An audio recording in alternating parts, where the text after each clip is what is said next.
इसके बावजूद कि वो सरकार कांग्रेस की सरकार है।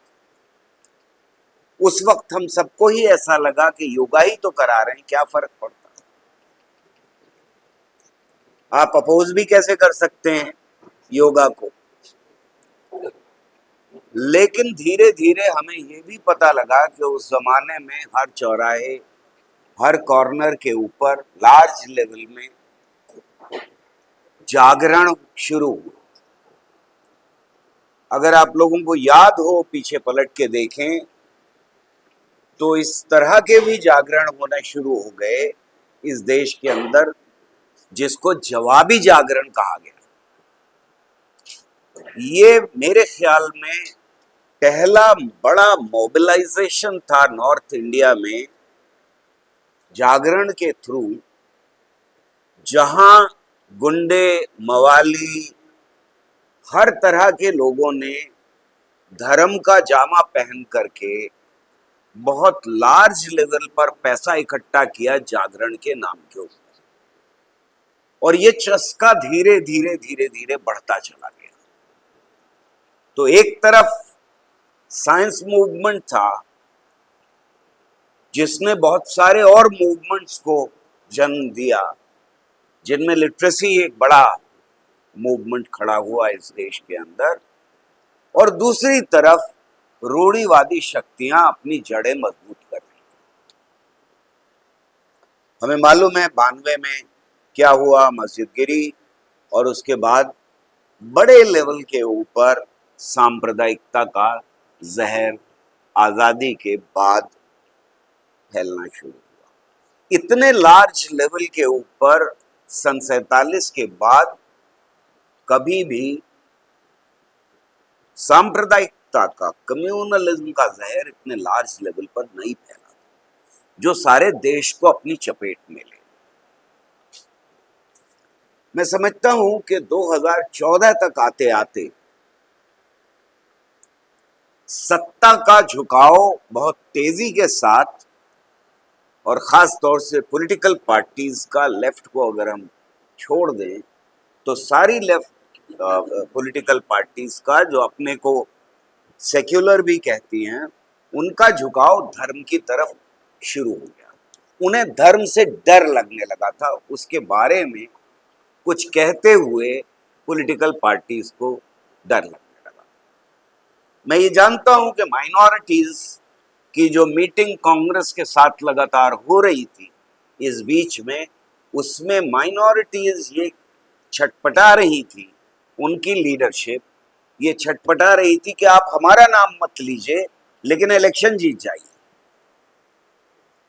तो माइनॉरिटीज का रवैया भी इस बीच में बदल रहा था, क्योंकि उन्हें खतरे का एहसास होता है, और माइनॉरिटीज को कहीं भी किसी भी देश में सबसे पहले इस बात का एहसास होना शुरू हो जाता है कि अब फैशिज्म की तरफ देश कदम बढ़ा रहा है।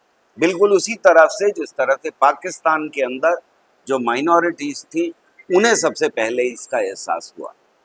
वहाँ हिंदूज थे, वहाँ कादियानी थे, वहाँ पर महाजिर थे, वहाँ पर अब बरेलवी और शिया भी शामिल है। इनको सबसे पहले एहसास हुआ। और उसी तरह से अगर हम बांग्लादेश के ऊपर नजर डालें तो वहाँ की हिंदू पॉपुलेशन को सबसे पहले इसका एहसास हुआ कि बांग्लादेश किस तरफ जा सकता है। माइनॉरिटीज को इसलिए पहले एहसास होता है कि उनके अपनी नाम, अपनी शख्सियत, अपनी पहचान की वजह से जिंदगी खतरे में होती है। मेजॉरिटी कम्युनिटी के सेक्युलर लोगों को भी ये एहसास थोड़ी देर में होता है, क्योंकि उनकी जिंदगी सीधे खतरे में नहीं।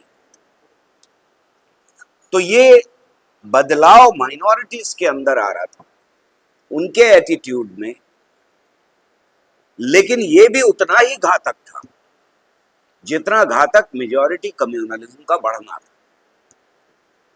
क्योंकि अंदर अंदर माइनॉरिटीज के बीच में बड़ी तेजी के साथ कम्युनलिज्म फैल रहा और कम्युनल ताकतें मजबूत हो रही थी। ज्यादातर हम जो प्रोग्रेसिव दोस्त हैं और वो हिंदू फैमिलीज से आते हैं, उन्हें ये एहसास जरा मुश्किल से होता है कि माइनॉरिटीज के अंदर क्या होगा। तो हमारे बहुत सारे सेक्युलर लोग 1992 के बाद उनमें भी एक बदलाव आया, और कम्युनलिज्म को लेके ये बदलाव आया कि मुसलमान तो पिट रहे हैं, अब हम सबको गले लगा लें। उन्हें इंटरनल पॉलिटिक्स मुसलमानों के बीच की नहीं पता, और धीरे धीरे मुसलमानों के बीच में एक शिफ्ट ये आया कि वो एक तरफ तो खामोश हो गए, उन्होंने जवाब देना बंद कर दिया 1992 के बाद कम्युनलिज्म के सवाल के ऊपर।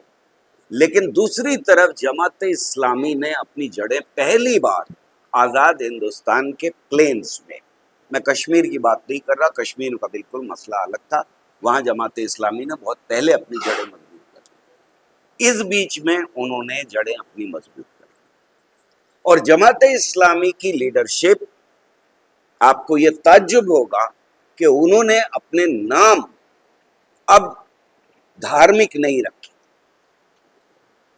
उन्होंने ऐसी ऑर्गेनाइजेशंस फ्लोट की जिनमें धार्मिक नाम नहीं, और ये धार्मिक नाम ना होने की वजह से हमारे लोगों को, प्रोग्रेसिव्स को बहुत बड़ा कंफ्यूजन पैदा हुआ। और उन्होंने न सिर्फ ये कि पिछले 10-15 सालों में उनके साथ प्लेटफॉर्म शेयर करना शुरू किया, बल्कि उनके प्लेटफॉर्म्स पे जाना भी शुरू कर दिया। और आज भी हम में से जो मुसलमानों की इंटरनल पॉलिटिक्स को जानते हैं, उनको बड़ी छटपटाहट है इस बात की कि हमारे बहुत सारे वरिष्ठ साथी उनके साथ प्लेटफॉर्म शेयर करते हैं। ये बहुत खतरनाक बात है, हमें समझना चाहिए। वो रैशनैलिटी के उतना ही खिलाफ है, वो साइंटिफिक टेम्पर के उतना ही खिलाफ है, वो महिलाओं की आज़ादी के उतना ही खिलाफ है जितना कि आरएसएस। वो इस तरह की ताकतें उतना ही खिलाफ हैं अमन, चैन, शांति के जितना आरएसएस खिलाफ है।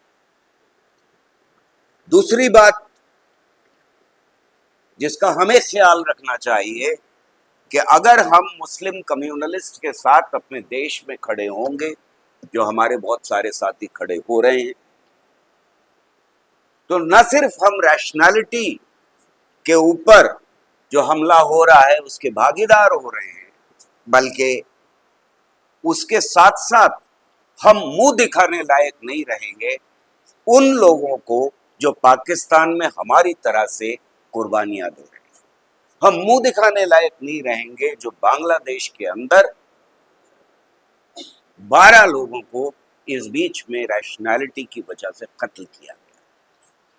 उस खतरे का भी हमें उतना ही एहसास होना चाहिए। ये बात मैं इसलिए आपके बीच में रख रहा हूं क्योंकि हमें एहसास, हम में से ज्यादातर को यह नहीं है कि मुस्लिम फंडामेंटलिज्म भी उतना ही खतरनाक है जितना कि आरएसएस, हिंदू महासभा, बजरंग दल या दुर्गा वाहिनी जैसे संगठन, जो सबको अगर मिला के कहें तो आरएसएस उन्हें कहना चाहिए जितना वो खतरनाक है।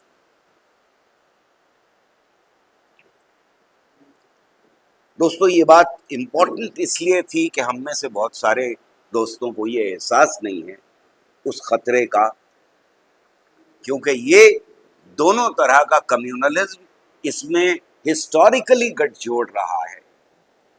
और न सिर्फ ये कि हिस्टोरिकली गठजोड़ रहा है, बल्कि आज भी एक दूसरे के खिलाफ एक लफ्ज भी नहीं। जमात इस्लामी का कोई स्टेटमेंट कभी भी आरएसएस के खिलाफ नहीं आया, और इसी तरह से आरएसएस का कोई स्टेटमेंट कभी भी जमात इस्लामी के खिलाफ नहीं आया। रैशनैलिटी की लड़ाई, साइंटिफिक टेम्पर की लड़ाई, मैं समझता हूं कि पॉलिटिकल लड़ाई। साइंस पढ़ाना, साइंस करना, साइंटिफिक जानकारी हासिल करना या साइंटिफिक एक्सपेरिमेंट करना, हो सकता है कि हम उसे पॉलिटिकल ना माने, लेकिन साइंस का प्रसार प्रचार और लोगों तक ले जाना, ये एक पॉलिटिकल क्रिया है, ये एक राजनीतिक प्रोजेक्ट है। इसीलिए मैं साइंटिफिक टेम्पर को एक राजनीतिक प्रोजेक्ट की तरह से देखता हूं। मैं आज साइंटिफिक टेम्पर और रैशनैलिटी के ऊपर कितना टाइम पीछे से बता देंगे, तो आप बता देंगे बस अब बंद कर देना। वैसे कोई भी बता सकता है कि बस अब बंद कर दीजिए। दोस्तों, रैशनैलिटी और साइंटिफिक टेम्पर का जो प्रोजेक्ट है, साइंस कम्युनिकेशन का जो प्रोजेक्ट है, आम जनता में फैलाने का, वो इसलिए प्रोजेक्ट पॉलिटिकल है कि हमें ये मालूम है कि कुछ दिन बाद हम साइंटिफिक टेम्पर डे क्यों मनाने जा रहे हैं। 20 तारीख को नरेंद्र दाभोलकर की हत्या हुई। वो हम में से एक थे। वो हमारे आजाद हिंदुस्तान में पहले शहीद हैं जिन्होंने, जिनकी जान, जिनकी हत्या साइंटिफिक टेम्पर, रैशनैलिटी फैलाने के लिए। और उसके बाद एक के बाद एक हम देखते हैं कि 3 और हमारे साथी जो हैं उनको बर्बरता से कत्ल किया गया। पर ये सिर्फ हमारे देश में नहीं हुआ। जैसा मैंने कहा कि बांग्लादेश में 12 लोग, पाकिस्तान में 12 लोग रैशनैलिटी और साइंटिफिक टेम्पर फैलाने की वजह से कत्ल किए गए। तो क्या वजह है कि कोई समाज 21वीं सदी में, 20वीं सदी के आखिरी दौर में इतना उत्तेजित हो जाता है साइंस फैलाने के ऊपर, साइंस का प्रसार प्रचार करने के ऊपर, कि वो कत्ल पर आमादा हो जाए। और ये कत्ल कोई ऐसा नहीं है कि सड़क के ऊपर पार्किंग के लिए झगड़ा हुआ 2 लोगों में और एक ने दूसरे की जान ले ली। नहीं, ऐसा नहीं। ये अलग तरह का कत्ल। इसके लिए पूरा षड्यंत्र तैयार किया गया, हथियार हासिल किए गए, टारगेट्स आइडेंटिफाई किए गए हैं, एक ऑर्गेनाइजेशन है जो ये काम कर रही है। तो क्या वजह है समाज के अंदर कि एक हिस्सा इतना उत्तेजित हो जाता है कि वो कत्ल करने पर आमादा हो? ये सवाल जायज है। मैंने अपनी किताब में थोड़ा बहुत इसके बारे में चर्चा करने की कोशिश की है, लेकिन हमको इसको गहराई से समझना और सोचना चाहिए। मेरा मानना यह है कि साइंस और साइंटिफिक टेम्पर खास तौर से समाज के अंदर फैलाता है इस बात को कि हम सवाल उठाते हैं। अगर हम सवाल उठाने की प्रवृत्ति नहीं फैला पा रहे, हम सिर्फ न्यूटन्स लॉज लोगों तक पहुंचाने की कोशिश कर रहे हैं, तो वो खाली साइंटिफिक टेम्पर की तरफ नहीं ले जाता। पर जब हम साइंटिफिक टेम्पर या वैज्ञानिक सोच की तरफ ले जा रहे हैं लोगों को, तो हम असल में उनको सवाल उठाने की प्रवृत्ति की तरफ ले जाने की कोशिश करते हैं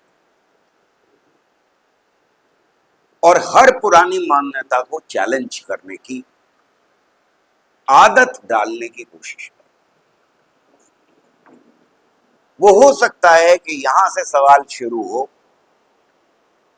कि महिलाएं सिंदूर क्यों लगाती हैं, बिंदी क्यों लगाती हैं, दुपट्टा क्यों लगाती हैं, और मर्द साड़ी क्यों नहीं पहनते। ये जो काम है, ये उस ढांचे के ऊपर प्रहार करता है जो शायद सदियों से चला। जब आप ये सवाल पूछते हैं, जब कोई ये बच्चा सवाल पूछता है कि लड़कियों के बाल लंबे क्यों होने चाहिए और लड़कों के क्यों छोटे होने चाहिए मर्दों के, तो फिर वो ये भी सवाल पूछता है कि समाज में कुछ लोगों के पास रोजगार क्यों है और कुछ लोगों के पास रोजगार क्यों नहीं। वो ये भी पूछता है कि घर में अगर मुझे पैर छूने हैं तो फिर ऑफिस में अपने बाप बॉस के भी पैर छूने चाहिए, क्योंकि वो भी मुझसे बड़ा है। तो हम उस ढांचे के ऊपर प्रहार की बात कर रहे हैं अगर, तो फिर जाहिर है कि जिनकी दुकानें चल रही हैं अंधविश्वास को लेकर के, जिनकी दुकानें चल रही हैं धर्म के उस हिस्से को लेकर के जो हिंसक है, जो ऑप्रेसिव है, जो बेईमानी का रास्ता खोल देता है, उन्हें परेशानी शुरू होती है। इसलिए वो इस हद तक पहुंच जाते हैं कि साइंस और साइंटिफिक टेम्पर फैलाने वालों का वो कत्ल करें। इस बीच में साथियों का जाहिर है कि ये एक्सपीरियंस रहा होगा। हरियाणा में फिर भी हालात बेहतर हैं क्योंकि आप मजबूत हैं कि साइंटिफिक टेम्पर के ऊपर बात करना, इसके बावजूद कि कॉन्स्टिट्यूशन कह रहा है कि साइंटिफिक टेम्पर फैलाना हर शहरी का दायित्व है, मुश्किल हो रहा है। जगह मिलनी मुश्किल होती जा रही है, कहाँ मीटिंग की जाए, कहाँ पब्लिक लेक्चर करवाया जाए। यहां तक मामला पहुंचता है कि मुझे और अपूर्वानंद को एक यूनिवर्सिटी की इंटरनेशनल कॉन्फ्रेंस में बोलना था। यूनिवर्सिटी ऑर्गेनाइज कर रही है एक बाहर की यूनिवर्सिटी के साथ मिलकर के साइंटिफिक टेम्पर के ऊपर इंटरनेशनल कॉन्फ्रेंस, और बीजेपी के स्टूडेंट विंग के लोग जाते हैं, हंगामा करते हैं, वाइस चांसलर को धमकी देते हैं। पुलिस आकर के वाइस चांसलर के ऊपर दबाव डालती है कि इसको कैंसिल कर। उनके कंप्यूटर बंद कर दिए जाते हैं और उन्हें यूनिवर्सिटी से बाहर निकालने की बात की जाती है ऑर्गेनाइजर्स। मुझे ये पता नहीं है क्योंकि मैं ऑनलाइन ज्वाइन कर रहा हूं कि पीछे क्या चल रहा है वहां पर। वो ऑनलाइन बाहर से शुरू होती है कॉन्फ्रेंस, और फिर क्योंकि मुझे मालूम नहीं है, मुझे अध्यक्षीय भाषण देना है, तो मैं यूनिवर्सिटी को थैंक्स भी कह रहा हूं। ये दबाव इतने कम पीरियड में है कि वो बेचारे ऑर्गेनाइजर्स ये भी नहीं बता पाए कि पीछे क्या हो। यानी जो संकीर्ण और अंधविश्वास फैलाने वाले पॉलिटिकल फोर्सेस हैं, वो हर चीज के ऊपर नजर रखे हुए। 2014 के बाद खास तौर से ये हालात बदल गए। वो स्पेसेस सुकड़ गई हैं जिनमें आप रैशनैलिटी की बात कर सकते हैं, जिसमें आप साइंटिफिक टेम्पर की बात कर सकते हैं। पर यह हमला सिर्फ यहीं तक नहीं। इस हमले के ऊपर अगर आप नजर डालें तो 2014 के बाद धीरे धीरे ये हमला चौतरफा होता चला गया। एक हमला हमें ये दिखाई दे रहा है कि जो इंस्टीट्यूशंस हैं उनकी आजादी खत्म की जा रही है। पर इन इंस्टीट्यूशंस के अंदर खास तौर से जो साइंस से रिलेटेड इंस्टीट्यूशंस हैं, न सिर्फ ये कि विज्ञान प्रसार को बंद कर दिया गया, बल्कि आईआईटीज में, यूनिवर्सिटीज में जो साइंस का कल्चर होता है उसको बदलने की कोशिश की। हमें यह देखने को मिलता है कि आईआईटी का डायरेक्टर ये दावा कर रहा है कि वो भूतों से बात कर सकता है। आईआईटी का डायरेक्टर जो है वो ये कह रहा है कि गोश्त खाना कितना घातक है। ये एक तरफ हो रहा है और दूसरी तरफ एक आईआईटी से ये कहा जाता है कि तुम ऐसा कैलेंडर तैयार करो जो पुरातत्व काल में हमारे यहाँ डेवलपमेंट्स बहुत जबरदस्त हुए थे उन पर आधारित। उसका क्रिटिसिज्म होता है उस कैलेंडर का, हमारा मूवमेंट उसके ऊपर प्रहार करता है, बीजीवीएस के लोग अगुवाई करते हैं उस हमले की, इंटरनेशनल रिएक्शन आता है और उसको उन्हें कैलेंडर को डिसोन करना पड़ता है। आईआईटी दिल्ली के अंदर एक मेजर प्रोजेक्ट दिया जाता है department of science and technology की तरफ से शुरुआत के दौर में 2014 के बाद, जिसमें वहां बहुत सारा पैसा दिया जाता है 5 गव्य के ऊपर रिसर्च करने के लिए, यानी गाय के मूत्र पर, गोबर पर, दही पर, दूध पर वगैरह। ये साइंस का कल्चर साइंटिफिक इंस्टीट्यूशंस में बदलने की कोशिश। इससे पहले कि वो आए 2014 से पहले ही हमें ये बदलाव के संकेत मिलना शुरू हो जाते हैं। जैसे मैंने कहा कि इसकी जड़ें 80 के दशक में इसरो मॉडल बना करके सैटेलाइट का तिरुपति भेजना शुरू कर देता। अगर इसको जरा सा आप गौर से देखें तो जैसे धीरेन्द्र ब्रह्मचारी का लग रहा था कि क्या फर्क पड़ता है, योगा ही तो सिखा रहा है रोज सुबह को, वैसे ये भी ऐसे लगता है मॉडल ही तो भेज रहे हैं, क्या फर्क पड़ता है। लेकिन जब आप मॉडल भेज रहे हैं तो आप क्या कह रहे हैं?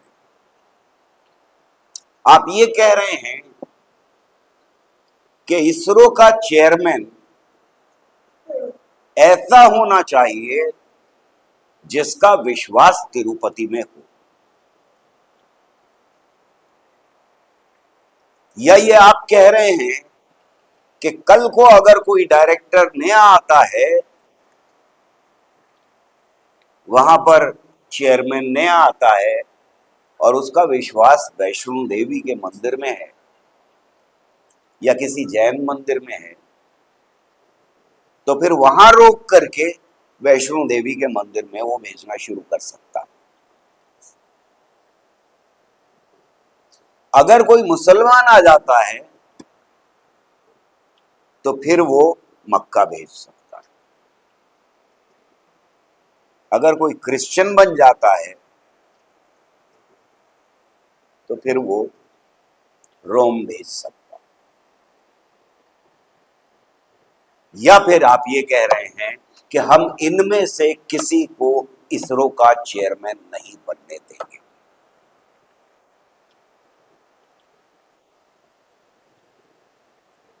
ये है बदलाव, ये है संकेत, ये है मैसेज जो नए हिंदुस्तान को दिया जा रहा है।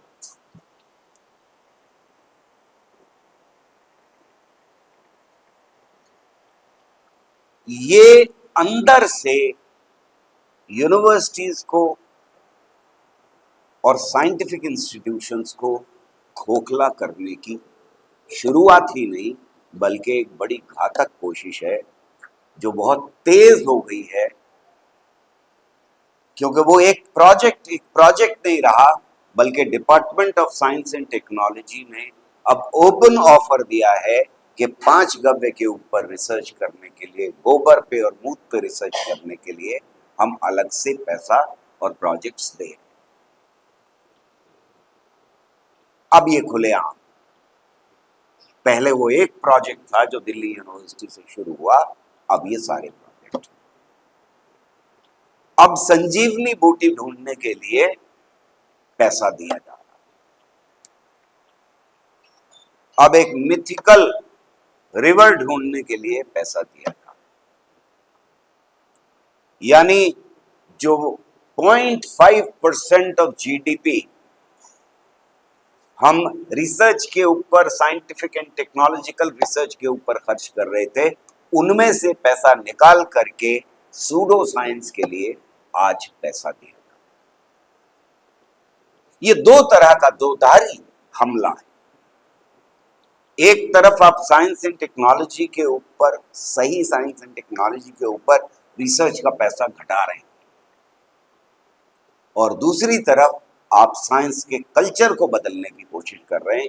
कैसी साइंस की जानी चाहिए वो कल्चर ही बदल। क्यों जरूरी है हमारे लिए?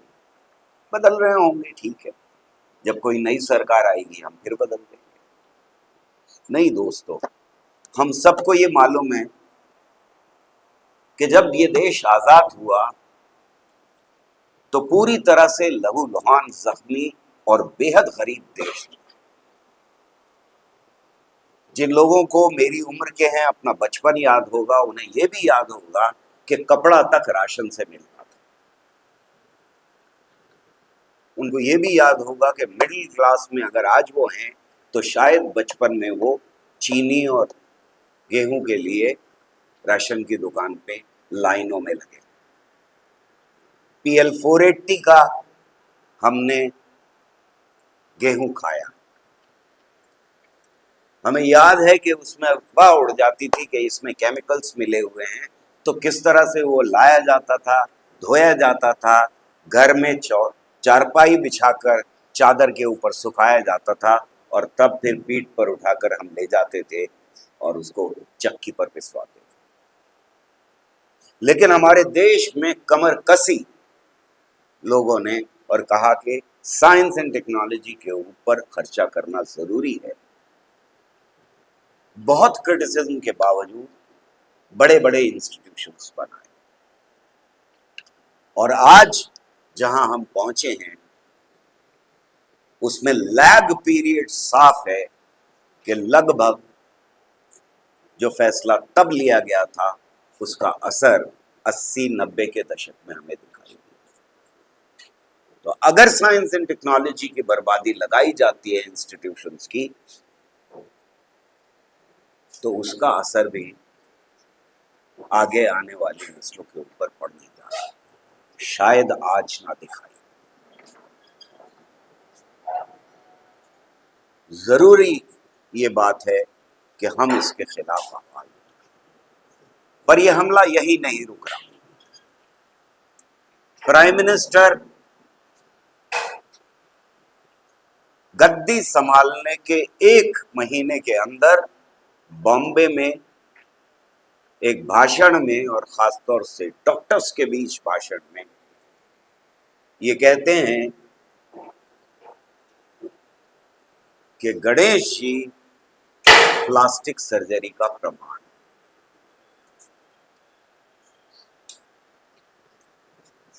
नौजवान दोस्त के चेहरे के ऊपर मुस्कुराहट है, लेकिन मैं इसके बाद कांप सा गया, सिर्फ उनके भाषण की वजह से नहीं, बल्कि इस बात को देख करके कि वहां डॉक्टर्स में जिस तरह से तालियां बजाई गई हैं वो भयानक था। एक डॉक्टर की यह हिम्मत नहीं थी कि वो उठ के खड़ा हो और कहे कि आप बकवास कर। वो लोग तालियां बजा रहे। ये बदलाव समाज के अंदर आता है जब प्राइम मिनिस्टर दुनिया की सब दुनिया के सबसे बड़े लोकतंत्र का प्राइम मिनिस्टर इस तरह की बात कहता है।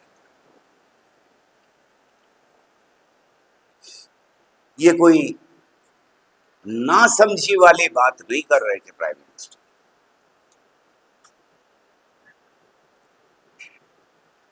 उन्हें अच्छी तरह से मालूम था कि वो क्या मैसेज दे रहे हैं देश को। वो ये मैसेज दे रहे थे कि अब 2014 में हमारी सरकार आ गई है, अब इस देश के अंदर अंधविश्वास का बोलबाला होगा और वो नीचे तक जाएगा। और तब हिम्मत पड़ती है एक मिनिस्टर की, जो स्टेट मिनिस्टर हैं एजुकेशन के, वो कहते हैं कि हमने तो किसी को बंदर से इंसान होते हुए नहीं देखा, इसलिए डार्विनिज्म पढ़ाना बंद कर देना चाहिए। तब हिम्मत पड़ती है एक जज की कि वो कहता है कि प्रजनन मोर का आंसुओं से होता। तब हिम्मत पड़ती है एक चीफ मिनिस्टर की जो ये कहता है कि हमारे यहाँ तो पुरातत्व काल में इंटरनेट भी था, टेलीविजन भी था, अगर वो था तो सैटेलाइट था, और अगर सैटेलाइट था तो रॉकेट था, और अगर रॉकेट थे तो मिसाइल था, और अगर मिसाइल था तो एटम बम था। तब हिम्मत पड़ती है एक मेंबर ऑफ पार्लियामेंट की कि वो कहे कि गाय के ऊपर ऐसे हाथ फेरोगे तो ब्लड प्रेशर बढ़ेगा, ऐसे हाथ फेरोगे तो ब्लड प्रेशर घटेगा। कोई उठता है और कहता है कि सीता जी जो है वो पहली टेस्ट ट्यूब बेबी थी। ये समाज में आम हो जाता है, और ये जो पॉलिटिकल लीडर्स हैं, ये सारे के सारे पॉलिटिकल लीडर साइंटिफिक रैशनैलिटी के ऊपर इंप्यूनिटी के साथ हमला कर रहे हैं। ये नाइव नहीं था, ये नासमझी की बातें नहीं कर रहे थे। हमें लग रहा है कि नासमझी की बातें कर रहे हैं, हमें लग रहा है जाहिल लोग हैं। नहीं, ये इस देश की एक खास कॉन्शियसनेस को अपील कर रहे थे। इन्हें अच्छी तरह से मालूम था कि इनकी ऑडियंस कौन है। ये दूसरी तरह का हमला जो पॉलिटिकल फोर्सेस की तरफ से। तीसरी तरह का हमला 2080 में जो शुरू हुआ, वो धीरे धीरे बढ़ता गया बाबाओं की शक्ल। जो बात टेलीविजन से शुरू हुई थी वो लैंड ग्रैबिंग तक पहुंची, और लैंड ग्रैबिंग से आगे बढ़ करके उन्होंने इस देश के अंदर ऐसी नई फैक्ट्रीज पैदा की जो मॉडर्न मैनेजमेंट की तरह से चलाई जा रही थी। ये बाबा पुराने इंटेलेक्चुअल्स की तरफ से नहीं थे, ये मॉडर्न मैनेजमेंट के साथ ऐसी फैक्ट्रीज चला रहे थे जिनको हम अंधविश्वास पैदा करने वाली फैक्ट्रीज कह सकते हैं। ये पुराने अंधविश्वासों को नए रैपर में पैकेज कर रहे थे और नए अंधविश्वासों को जन्म दे रहे थे। हमारी नजरें चूक गई। हमें इस खतरे का एहसास नहीं हो पाया कि ये बाबा इस देश के कल्चर को बदलने की बाहर कोशिश कर रहे हैं। एक तरफ साइंटिफिक इंस्टीट्यूशन के अंदर हमला हो रहा है, दूसरी तरफ पॉलिटिकल हमला हो रहा है, और तीसरी तरफ हमको साफ दिखाई दे रहा है कि ये बाबा समाज के अंदर किस व्यापक लेवल के ऊपर हमला कर रहे हैं और धीरे धीरे ताकत जुटा रहे हैं। और आपको ये मालूम है कि अभी कुछ ही दिन पहले राम रहीम को एक बार फिर 40 दिन की पैरोल मिल गई। धीरे धीरे ये बाबा इतने ताकतवर हो गए कि इन्होंने आर्म्स इकट्ठा करने शुरू कर। आप में से ज्यादातर को ताज्जुब होगा इस बात को सुन करके कि ये बाबा फिनोमेना सिर्फ हिंदुस्तान का फिनोमेना नहीं था, हमारे यहां हमें दिखाई दे रहा, हम इन बाबाओं को झेल, पर पाकिस्तान में विस्की बाबा नाम का बाबा इतना मजबूत हो गया कि उसका अपना एफएम चैनल था और उसने उस एफएम चैनल के ऊपर वहां की सरकार को खुली चुनौती दी कि अब हम सरकार चलाएंगे, हमको बम भी बनाना आता है, हमको बम का इस्तेमाल करना भी आता है और हम कुर्बानी देने के लिए भी तैयार हैं। आप परवेज हुदबॉय का आर्टिकल जो इंटरनेट पे मौजूद है पढ़ सकते हैं। ये बाबा फिनोमेना चाइना में भी शुरू हुआ था, वहां पर भी इस तरह के कुछ लोग पैदा हो गए थे कल्चरल रेवोल्यूशन के बाद, जो ये दावे करने लगे थे कि एक खास तरह का कुकर मैं बेच रहा हूं, इसमें तुम्हारी बीमारियां ठीक हो जाएंगी, पका करके खाओ। वहां एक बाबा पैदा हुए जिन्होंने प्रेस्क्राइब करना शुरू कर दिया था कि किसी खास बीमारी के लिए मैं बताऊंगा कौन कौन सी सब्जी खाओ। पर वहां सरकार ने 2000 में ये फैसला लिया कि ऐसी कोई चीज जिसको साइंटिफिक कम्युनिटी रेटिफाई ना कर दे, ऐसा कोई दावा पब्लिक में नहीं किया जा सकता, क्योंकि एक्यूपंक्चर के नाम के ऊपर, रेकी के नाम के ऊपर इस तरह के अंधविश्वास फैलाने वालों की तादाद वहां बढ़ती जा रही थी। पर वहां की कम्युनिस्ट पार्टी ने ये फैसला लिया कि नेशनल लेवल के ऊपर, और फिर सरकार ने ये फैसला लिया कि साइंटिस्ट की एक जो उनके यहाँ ऑर्गेनाइजेशन है, जैसे हमारे यहाँ 3 ऑर्गेनाइजेशन है साइंटिस्ट की, वो जब तक किसी दावे को रेटिफाई नहीं कर देते उसको पब्लिकली नहीं फैलाया जा सकता। पर हमारे यहाँ ऐसा कुछ नहीं, पाकिस्तान में ऐसा कुछ नहीं। तो ये हमला हमारी नजरों में चूक गई। हम देश में साइंस करना चाहते थे, साइंटिफिक टेम्पर फैलाना चाहते थे, पर हमें ये एहसास नहीं हो पाया, हम ये एनालाइज पूरी तरह से नहीं कर पाए कि असल में दुश्मन है कौन। समाज में जो साइंटिफिक टेम्पर के, साइंटिफिक रैशनैलिटी के खिलाफ खड़ा है, हम उसको नाम से चिन्हित नहीं कर पाए। साइंस मूवमेंट ने कोई बहुत बड़ा व्यापक अभियान नहीं चलाया इन बड़े बाबाओं के खिलाफ। हमने छोटे बाबाओं के खिलाफ तो चलाए, चमत्कारों का, छोटी छोटी चीजों का, इस तरह के जो चौराहों और गलियों पे हमें देखने को मिलती है बेवकूफ बनाने की, उसके खिलाफ हमने बहुत व्यापक अभियान चलाया। लेकिन हमने कोई व्हाइट पेपर बाबा राम रहीम हो या बाबा रामदेव हो, इनको एनालाइज करते हुए नहीं, अगर किया है तो मुझे उसकी जानकारी नहीं। एक और हमला शुरू होता है, और वो हमला है प्राइमरी और सेकेंडरी एजुकेशन के ऊपर। वहां पर हिस्ट्री, सोशल साइंस और साइंस का करिकुलम बदल दिया था। एग्जैक्टली पाकिस्तान में यही हुआ।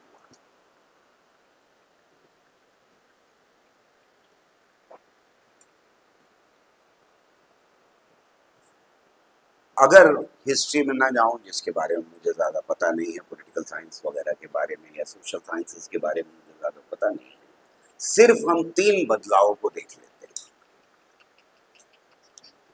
एक, हाई स्कूल की किताब में से डार्विनिज्म हटाना, पीरियोडिक टेबल दूसरा हटाई गई और तीसरी वो थ्योरम जो है वो हटाई। ये तीन चीजें।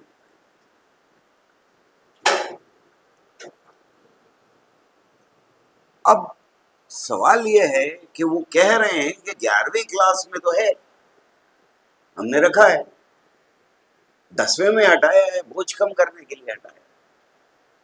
तो बोझ कम करने के लिए आपने डार्विनिज्म ही को क्यों हटाया? ये सवाल पूछना जरूरी है अगर हम साइंटिफिक टेम्पर रखते हैं। क्या ये वैसे ही मतलब सिक्का उछाला उन्होंने और कहा कौन सा वाला हटाना है, 6 से 5 करने हैं चैप्टर्स तो कोई सा भी एक हटा? क्या ऐसा हुआ? मुझे लगता है ऐसा नहीं हुआ। ये बहुत सोच समझ के हटाया गया। पाइथागोरस थ्योरम को भी वैसे ही नहीं हटाया गया।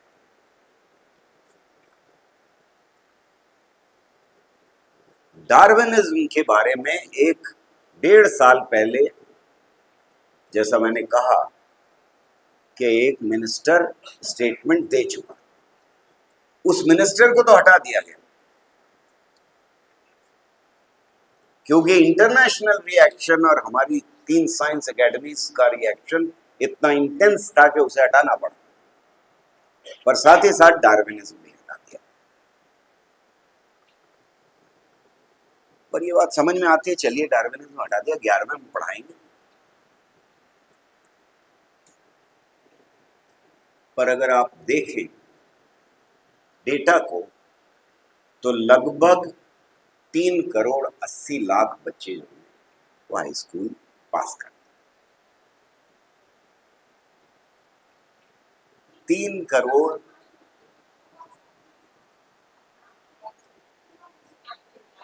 ओह, मैं और ज्यादा ऊंची आवाज करूं? अब सुनाई दे रहा है?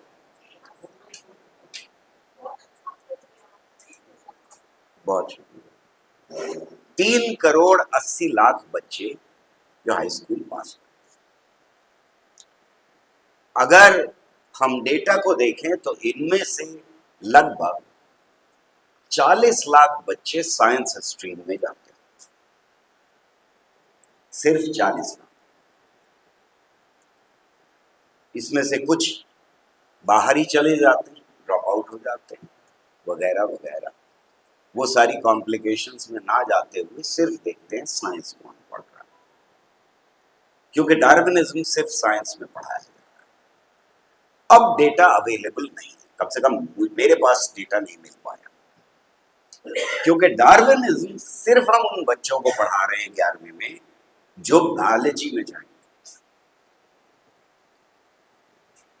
तो अगर मान लीजिए कि आधे आधे बच्चे हैं, फिजिक्स केमिस्ट्री मैथमेटिक्स वाले और बायोलॉजी वाले अलग अलग स्ट्रीम में जाते हैं, तो अब इस देश के सिर्फ 20 लाख बच्चों को डार्विनिज्म की कुछ समझ पैदा हुई। डार्विनिज्म हटाना क्यों जरूरी है? ये दुनिया के बहुत सारे देशों में हटाया गया, हम अकेले नहीं। इजराइल में भी नहीं पढ़ाया जाता डार्विनिज्म। पाकिस्तान ने 2006 में दोबारा से इंट्रोड्यूस किया, उससे पहले नहीं पढ़ा। मुसलमान देशों में ज्यादातर में नहीं पढ़ाया जाता, यूरोप के भी कुछ देशों में डार्विनिज्म नहीं पढ़ाया जाता। हमारे यहाँ क्यों हटाया? इसके बावजूद कि हमने इंटरनेशनल ट्रीटी साइन की हुई है कि हम अपने देश में डार्विनिज्म को ना सिर्फ ये कि डिफेंड करेंगे बल्कि स्कूलों में पढ़ाया जाने पर जोर दें। ये एज अ नेशन हमने वो ट्रीटी साइन की हुई, उसके बावजूद जरूरत पड़ गई 2014 के बाद इस गवर्नमेंट को डार्विनिज्म हटाने की। इस सरकार की और आरएसएस की यह समझ है कि हम इस देश के सारे बच्चों को नहीं पढ़ा सकते और ना पढ़ाने की जरूरत है। और इसीलिए मिडिल क्लास के लिए प्राइवेट स्कूल्स की तरफ धकेला जा रहा है। आपकी स्टेट में खासतौर से ये एक्सपेरिमेंट चल रहा है। यूपी में गवर्नमेंट के स्कूल बंद किए जा रहे हैं। तो इस समझ के साथ जो पॉलिसीज बनाई जाएंगी वो पॉलिसी कैसी होनी चाहिए, ये ब्लूप्रिंट हमको पाकिस्तान से मिलता है। पाकिस्तान में आजादी के बाद उन्होंने ये फैसला लिया कि हमें जरूरत नहीं है सबको पढ़ाने की, तो क्या करें बच्चों। उन्होंने कुछ प्राइवेट स्कूल्स खोले जहां बड़े आदमियों के बच्चे पढ़ते थे, और फिर ज्यादातर यानी 70 के दशक तक उनके पास कोई अच्छी यूनिवर्सिटी नहीं थी जहां पीएचडी कराई जाए, तो उच्च शिक्षा के लिए बाहर चले जाते। हमारे देश में अब ये होता हुआ दिखाई दे रहा है, इसकी तरफ धकेला जा रहा है। तो बाकी बच्चे कहां जाएंगे? बाकी बच्चे पाकिस्तान में मुल्लाओं के हवाले कर दिए गए और मदरसों का स्वरूप बदल दिया गया। मुझे मालूम है कि हरियाणा की पिछली जनरेशन हर स्कूल को मदरसा ही कहती थी, स्कूल नहीं कहती थी।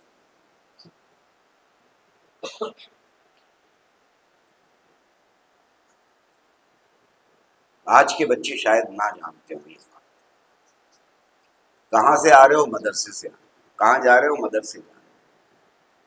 स्कूल शब्द का इस्तेमाल पिछले 25-30 साल की देन है। तो नॉर्दर्न इंडिया में स्कूल कम इस्तेमाल होता था, अंग्रेजी का शब्द है, मदरसा ही इस्तेमाल। लेकिन मदरसे को की सूरत पाकिस्तान में बदल दी। वो अब मॉडर्न एजुकेशन के सेंटर नहीं है,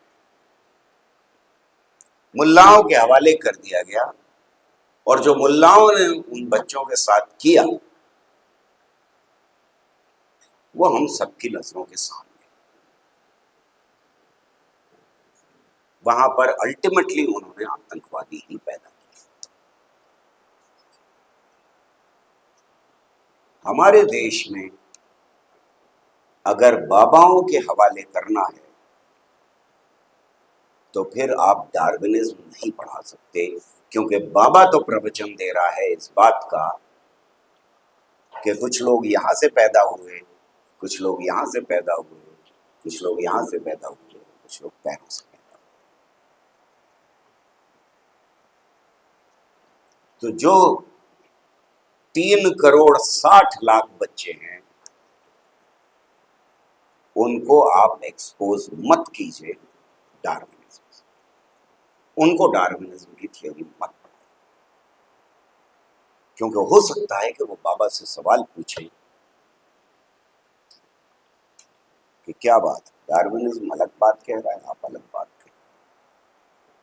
जिस सवाल से बचने के लिए पाकिस्तान ने सारी कोशिश की थी कि कुरान तो कुछ और कह रहा है, अल्लाह ने 6 दिन में सब कुछ बना दिया था और 7वें दिन आराम किया था, और डार्विनिज्म कुछ और।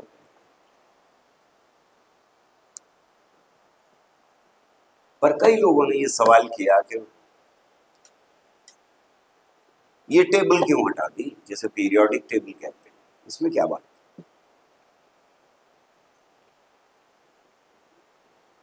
पर अगर आप सिर्फ बाबा रामदेव के कुछ वीडियोस देख लें तो वो लगातार 5 भूत की बात करते हैं। यानी ये सारा कॉस्मोस जो है, शास्त्र कह रहे हैं कि 5 तत्वों से बना। अब ऐसे में आप पीरियोडिक टेबल पढ़ा रहे हैं कि नहीं? इतने सारे एलिमेंट्स हैं।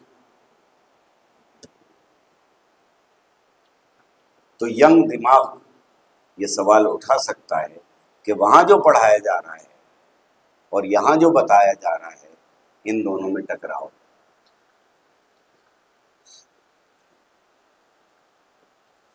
और जब हम ये दावा कर रहे हैं कि हमने सारी मैथमेटिक्स दुनिया को दी, तो फिर हम पाइथागोरस थ्योरम कैसे बना सकते हैं? हम तो ये कह रहे हैं, एक के बाद एक आर्टिकल लिख रहे हैं आरएसएस वाले कि पाइथागोरस थ्योरम से पहले ही हमने उसको सॉल्व कर लिया था, तो पाइथागोरस थ्योरम भी आपको हटानी पड़ेगी। ये था चौथी तरह का जो रैशनैलिटी और साइंटिफिक टेम्पर के ऊपर आज के देश में हो रहा।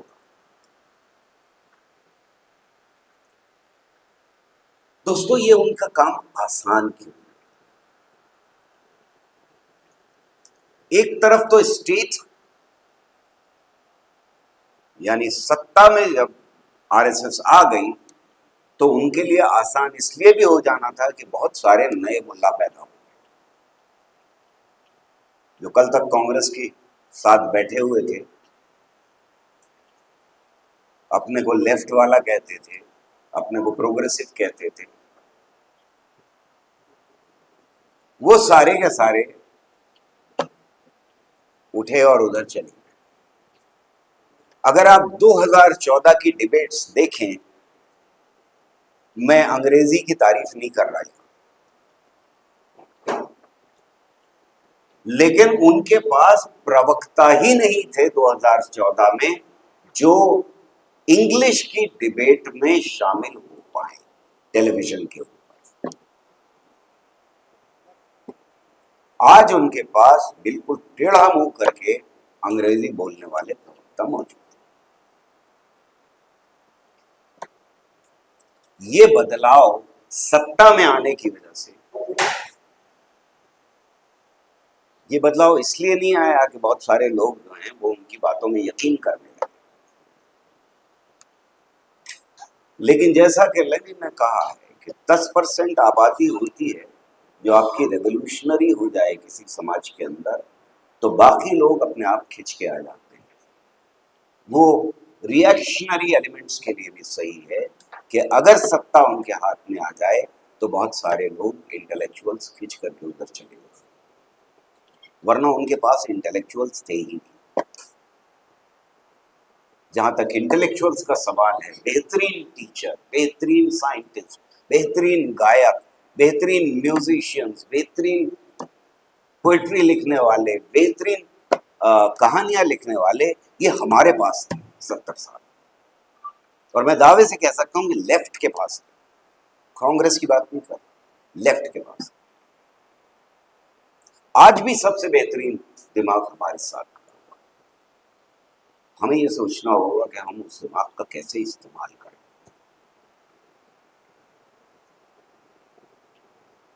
अब उनके पास भी ऐसे लोग मौजूद हैं जिनके ऊपर इंटेलेक्चुअल होने का खिलाफ चढ़ा हुआ। ये हमला कहीं ज्यादा तीव्र हमला है क्योंकि वो दिमागों को कैप्चर करने की कोशिश कर रहे हैं, सिर्फ एजुकेशन से नहीं बल्कि बाहर के माहौल से।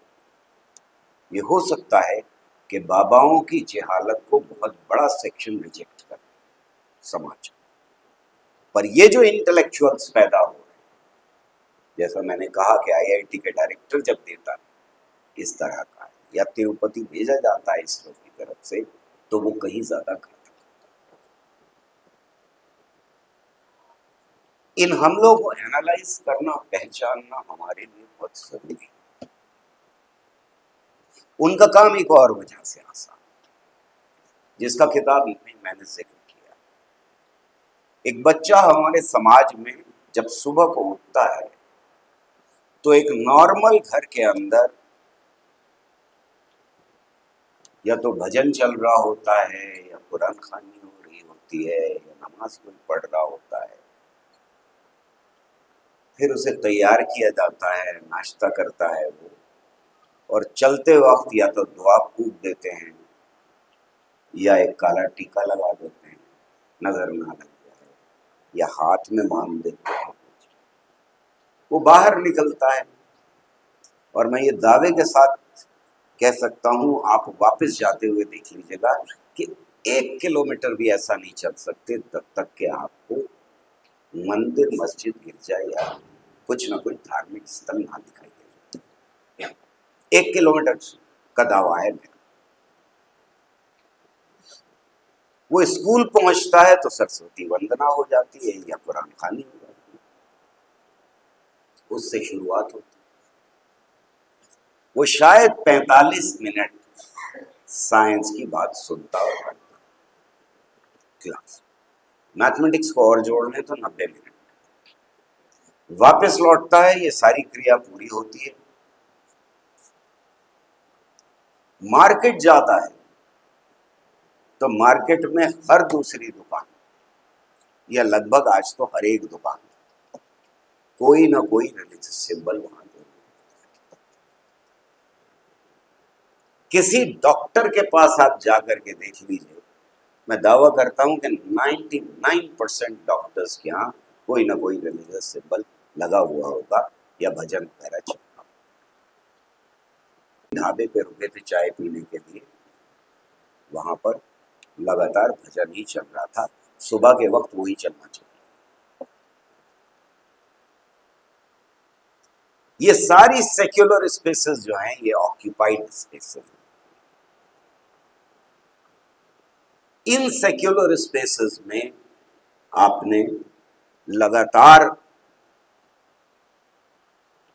ये देखा कि एक बारिश हो रही है, एक स्टॉर्म है रिलीजियस मैसेजेस, जो हमारे देश के नागरिक की आंख खुलने से लेकर के आंख बंद होने तक, मैंने बच्चे का जिक्र किया, लेकिन हमारे मरने तक ये बारिश हमें झेलनी पड़ती। साइंटिफिक इंस्टीट्यूशंस के अंदर तो आपको रिलीजियस सिंबल्स मिल जाएंगे, लेकिन किसी रिलीजियस जगह के ऊपर, मंदिर, मस्जिद, गुरुद्वारे में कभी आपने न्यूटन की फोटो नहीं देखी, कभी आइंस्टाइन की फोटो नहीं देखी। चलिए वो बाहर के थे, मैं दावा कर सकता हूं कि कभी सर सीवी रमन की भी फोटो नहीं देखी, होमी जहांगीर भाभा की नहीं देखी होगी, एस.एस. भटनागर की नहीं देखी होगी, इनमें से किसी की फोटो आपने किसी धार्मिक स्तर पर नहीं देखी। टेक्नोलॉजी से जरूर वास्ता है। बल्ब देखे होंगे, चाइनीज बल्ब देखे होंगे जो खास तौर से जलबुझ होते हैं, तरह तरह से चमकीले बल्ब। आपने एयर कंडीशन ऐसे स्थल देखे होंगे जो धार्मिक स्थल।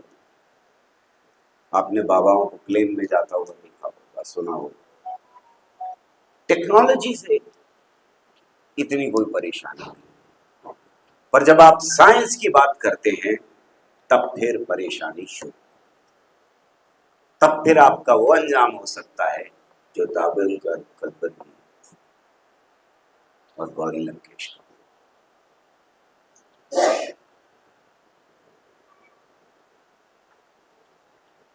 जो सबसे ज्यादा संकीर्ण और सबसे ज्यादा अंधविश्वास फैलाने वाले फैशिस्ट फोर्सेस होते हैं, उनको टेक्नोलॉजी से मोहब्बत होती है, साइंस से परेशानी।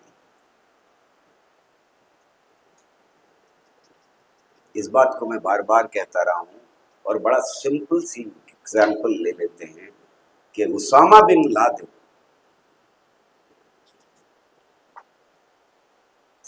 जो ऐसा फंडामेंटलिस्ट है जिसने टेलीविजन देखने के ऊपर पाबंदियां लगाने का समर्थन किया, जो ये कहता है कि तस्वीर खिंचवाना गैर इस्लामी है, उसने अपने सारे इंटरव्यूज कहां दी, तस्वीर भी खिंचवाई, कैमरे का भी इस्तेमाल किया, सैटेलाइट का भी इस्तेमाल किया, और वो ये भी बात कह रहा है कि अगर कोई आम शहरी देखेगा तो वो वाजिबुल कत्ल होगा और मारे गए। ऐसा नहीं है कि वो धमकी सिर्फ धमकी ही थी। अफगानिस्तान में लोगों को इस बात के ऊपर खुलेआम कत्ल किया गया कि वो टेलीविजन देख रहे थे या रेडियो सुन रहे थे। तो टेक्नोलॉजी से लव हेट रिलेशनशिप है। जनता के लिए टेक्नोलॉजी नहीं होनी चाहिए, सारे बाबाओं के लिए एयर कंडीशन कारें होनी चाहिए। जहां वो बैठेंगे वो जगह एयर कंडीशन होनी चाहिए, जहां जनता बैठेगी वहां कुछ भी होता है। तो दोस्तों, ये जो पूरी फिलॉसफी है जो हमें घुट्टी में डाल के पिलाई जा रही है इस समाज को कि मेक इन इंडिया, उसका भी फोकस इसी बात के ऊपर है कि टेक्नोलॉजी तो हम डेवलप करना चाहते हैं, मेक इन इंडिया यानी सब कुछ डेवलप बाहर हो जाए, बने यहां पर। हम चीप सस्ते मजदूर की तरह से दुनिया भर को ऑफर कर रहे हैं अपनी जनता।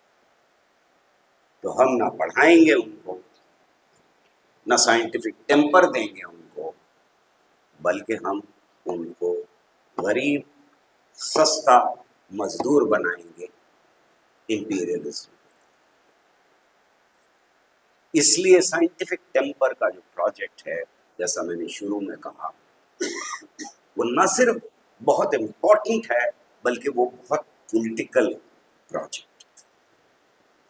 और अगर हम पूरी पॉलिटिक्स को नहीं समझते और समाज के अंदर कौन उसके खिलाफ खड़ा है, कौन कौन उसके खिलाफ खड़ा है, तब तक हम ये लड़ाई नहीं जीत सकते। मैं समझता हूं कि जो हरियाणा विज्ञान मंच और पीपल्स साइंस मूवमेंट इन बुरे हालात में भी काम कर रहा है और साइंटिफिक टेम्पर की जो मशाल जला रखी है वो बेहद इंपॉर्टेंट है। लगातार हमको अपने को परखते रहना चाहिए, हमसे कहाँ गलती हुई, हम कहाँ बेहतर बना सकते हैं। लेकिन जो कुछ कर रहे हैं अभी भी वो भी बेहद अहम। और मैं एक बार फिर आप सबको अपनी तरफ से मुबारकबाद देना चाहता हूँ इस काम को जारी रखने के लिए। हरियाणा, बहुत शुक्रिया।